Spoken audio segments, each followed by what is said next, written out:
नमस्कार मित्रांनो. महाराष्ट्र राज्यातील सर्व संजय गांधी निराधार अनुदान योजनेतील लाभार्थ्यांसाठी, दिव्यांग अनुदान योजनेतील लाभार्थ्यांसाठी आणि विधवा व निराधार महिलांसाठी, त्यासोबतच श्रावणबाळ सेवाराज्य निवृत्तीवेतन योजनेतील लाभार्थ्यांसाठी आजचा व्हिडिओ अतिशय महत्त्वाचा असणार आहे.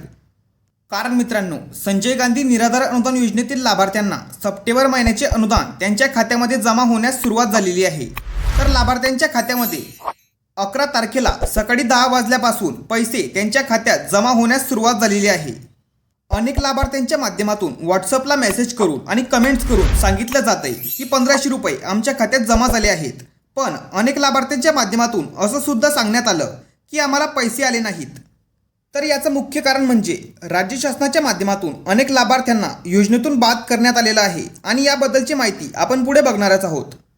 तर ज्या लाभार्थ्यांना पैसे आलेले नाहीत त्या लाभार्थ्यांच्या खात्यामध्ये पैसे टप्प्याटप्प्याने जमा होतील. पण जर तुम्ही पात्र असाल तरच पैसे जमा होतील.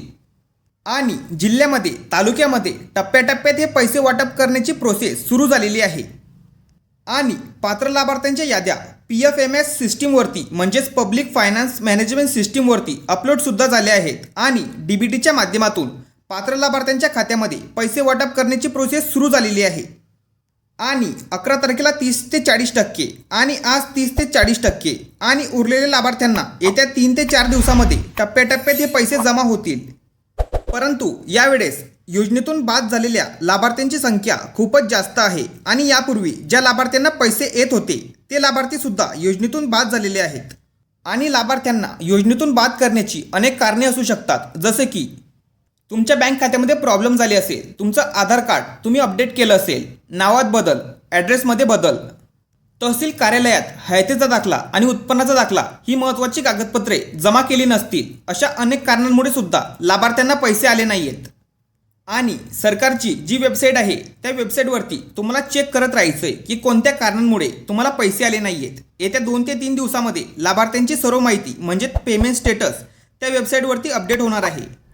तर आता फक्त ज्या लाभार्थ्यांना पैसे आले आहेत त्याच लाभार्थ्यांचा पेमेंट स्टेटस हे सक्सेस म्हणून दाखवतंय आणि ज्या लाभार्थ्यांना पैसे आले नाही आहेत त्यांना काहीच दाखवत नाही आहे, अशी माहिती लाभार्थ्यांच्या माध्यमातून समजली आहे.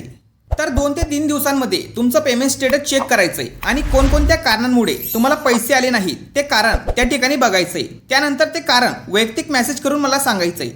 त्यानंतर ज्या कारणांमुळे तुम्हाला पैसे आले नाही आहेत ते कारणांवर कशा पद्धतीने उपाययोजना करून ते पैसे तुम्हाला मिळवून देता येतील या संदर्भात मी प्रयत्न करणार आहे. त्यामुळे काळजी करायची नाही आहे. आणि ज्या लाभार्थ्यांना पैसे जमा झाले आहेत त्या लाभार्थ्यांसाठी ही बातमी अतिशय आनंदाची आहे. आणि जे लाभार्थी पात्र असून त्यांना पैसे जमा झाले नाहीत त्या सर्व लाभार्थ्यांना येत्या 3 ते 4 दिवसांमध्ये टप्प्याटप्प्याने हे पैसे जमा होतील. त्यामुळे काळजी करायची नाही आहे. तर काही तांत्रिक अडचणींमुळे हे पैसे लाभार्थ्यांच्या खात्यात लेट जमा झाले, पण लाभार्थ्यांना अखेर पैसे जमा झाले आहेत. आणि ज्या लाभार्थ्यांच्या खात्यामध्ये पैसे जमा झाले आहेत त्या लाभार्थ्यांनी त्यांच्या जिल्ह्याचं नाव आणि तालुक्याचं नाव कमेंट करायचं आहे. आणि ज्या लाभार्थ्यांना पैसे अजून आले नाहीत त्यांनीसुद्धा कमेंट करून सांगायचं आहे. आणि अजूनपर्यंत आपल्या व्हॉट्सअप ग्रुपला जॉईन केलं नसेल तर लवकर व्हॉट्सअप ग्रुपला जॉईन करून घ्या. महत्त्वपूर्ण हा व्हिडिओ सर्वांना शेअर करा आणि चॅनलवरती जर नवीन असाल तर चॅनलला सबस्क्राईब करा. अशाच महत्त्वपूर्ण माहितीसह व्हिडिओ आपल्या चॅनलवरती येत असतात.